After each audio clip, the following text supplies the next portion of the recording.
Oke, saya rasa itu materinya ya. Saya close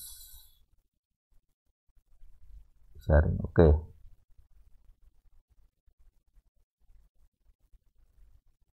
Halo, halo. Ini di tempat atau enggak? Halo, halo Mas. Ya, silakan. Aku ini sih nanggepi. Jadi aku jadi dulu itu memang salah satu ini di tesisku ya di Yeskial ayat ayat 26 itu loh. Itu kan terjemahnya di literal itu kan eh, apa? Tuhan akan memberikan hati yang baru dan roh yang baru. Nah itu kan ternyata hati yang baru itu adalah hati yang lunak. Jadi terjemahnya itu lunak seperti daging gitu loh. Ya. Ada hubungannya basalah gitu. Jadi daging basalah itu diartikan lunak begitu. Itu saya pikir memang harusnya memang itu dikonfirmasi terkonfirmasi juga di Galatia itu ya. Jadi salah satu buah dari buah Roh Kudus itu adalah kelembutan gitu. Jadi aku bertanya nih, jadi bagian lemah lembut itu ya, itu kan memang tak pikir uh, membedakannya nih. Jadi aku terkadang jadi ketemu orang yang itu memang lemah lembut, tapi memang bukan bukan hanya orang percaya gitu, maksudnya bukan orang-orang Kristen sendiri, tapi secara secara uh, kelihatannya itu dia itu orang yang lemah lembut itu. Terus tentang ini dari suku-suku begitu ya, kalau ditanyakan lemah lembutan gitu. Orang Batak, orang Timur gitu. Itu kan memang karakternya ya kan ya ini bukan judgement tapi memang karakternya itu tidak bisa lemah lembut karena laki-laki gitu. Itu Mas. Ya, ya. Ya, tadi ada beberapa kata terjemahan yang menggunakan kata lunak. Saya belum cek untuk hati yang daging itu apakah eh, menggunakan kata yang sama dengan tiga kata tadi atau dia pakai kata yang lain. Saya memang belum cek langsung ya. Tapi saya ya tadi ada bahasan tentang suku Batak misalnya. Ya, awalnya saya kalau lihat dulu di awal-awal saya kenal orang Batak ya kaget juga gitu ya. Jadi cara bicaranya di akhir selalu meninggi gitu ya, intonasinya tinggi gitu. Jadi saya kalau setidaknya dari orang-orang yang saya kenal gitu ya, dari orang-orang Jawa gitu. Jadi kalau sudah kata-kata yang intonasinya meninggi itu dia sedang menyampaikan ekspresi marah gitu. Tetapi bagi orang Batak enggak hanya laki ya, perempuan juga karena sampel yang saya lihat perempuan. Dulu di Kak Sabwa, dulu kerja juga ada orang Batak, ada beberapa versi Batak gitu ya. Jadi yang berbeda adalah bentuknya, ekspresi bentuk dari tiap budaya itu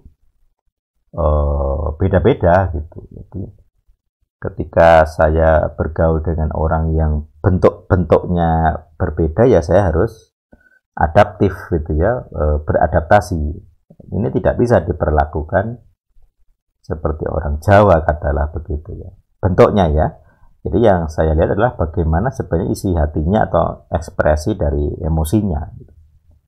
Sama seperti kalau saya bicara kebenaran, orang sering protes gitu. Saya dianggap tidak lemah lembut gitu. Tidak bisa mereka terima gitu. Termasuk ya tadi si B tadi keluar. Dulu dia orang terakhir yang saya kick juga gitu. Karena saya tidak sadar dia balance gitu. Oh, salah satu komentar terakhirnya yaitu supaya ya semoga lebih, mungkin istilahnya aku lupa, lebih lembut atau bagaimana gitu, supaya bisa diterima. Artinya orang-orang yang banyak protes itu mereka sebenarnya nampaknya menerima berita yang saya sampaikan gitu. Tapi mereka menolak saya sebagai penyampai pesannya, mereka tersandung gitu. Pernah ada, saya nggak tahu ini pendeta ini bahas saya tidak, tapi mereka, salah satu status yang saya baca adalah kebenaran tidak mungkin disampaikan orang yang kasar gitu. Terus dalam hati saya ya agak ketawa juga gitu, maksudnya begini. Ya contoh-contoh yang saya tampilkan tadi itu di Alkitab, yang praktekkan siapa? Ya Yesus. Ketika dia membongkar pasar di bait suci, apakah itu lemah lembut? Ya tidak, itu kasar. Bayangkan kamu jualan, kamu kerja, kemudian ada orang menyerang. Kalau punya warung ya, warungmu dirusak AC gitu ya. Kalau kamu punya lapak, mejanya dilempar, kamu bagaimana? Kamu akan memandang dia lemah lembut? Ya tidak mungkin. Pasti akan menganggapnya kasar gitu. Nah, makanya kita semua perlu belajar membedakan antara bentuk yang kasar atau kebenarannya yang kasar. Bentuk yang kasar ya dari tadi, cara bicara. Tiap suku punya cara bicara berbeda. Tetapi esensinya mereka sama. Ada yang dengan ngomong lembut, lemah lembut dengan intonasi yang enak didengar gitu.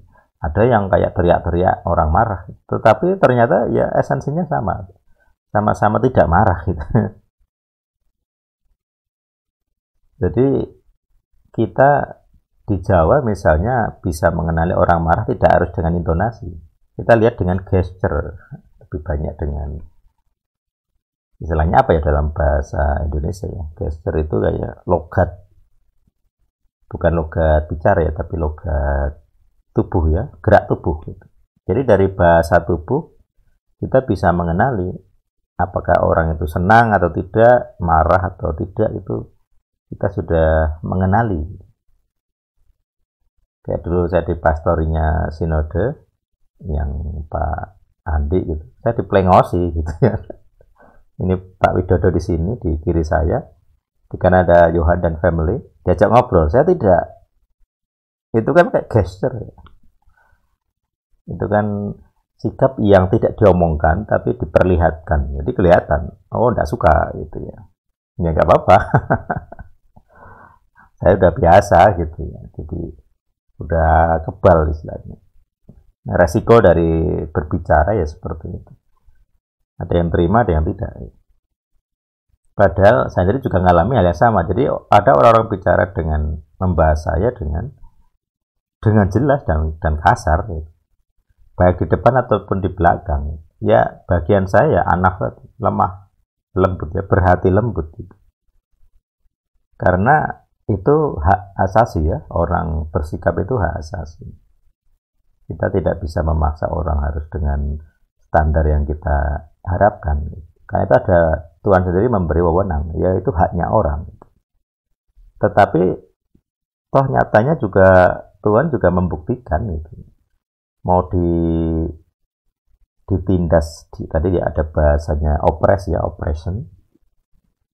Dalam situasi oppression, tertekan, orang yang lembut tetap gak masalah ya. Saya tidak melihat Mose itu kemudian membatalkan apa istilahnya, menolak menjadi pemimpin lagi setelah dikudeta Miriam. Tidak juga gitu. Dia masih jalan terus gitu. Cara bicaranya juga sama gitu. Bahkan ketika dia sudah tua hampir dipanggil gitu, panggil Tuhan, dia bilang, aku tahu kamu nanti akan memberontak. Dan ini ucapan yang ditiru oleh Yosua bin Nun juga. Jadi silahkan hari ini memilih siapa yang akan kamu layani gitu ya.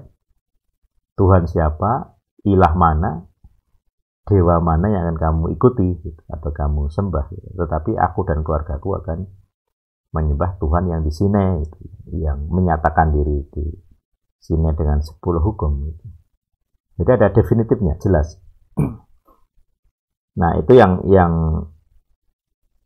apa, tanggung jawab sebagai penyampai pesan seperti itu. Gitu. Karena ngerti konsekuensinya, jadi tidak perlu marah-marah dengan bombastis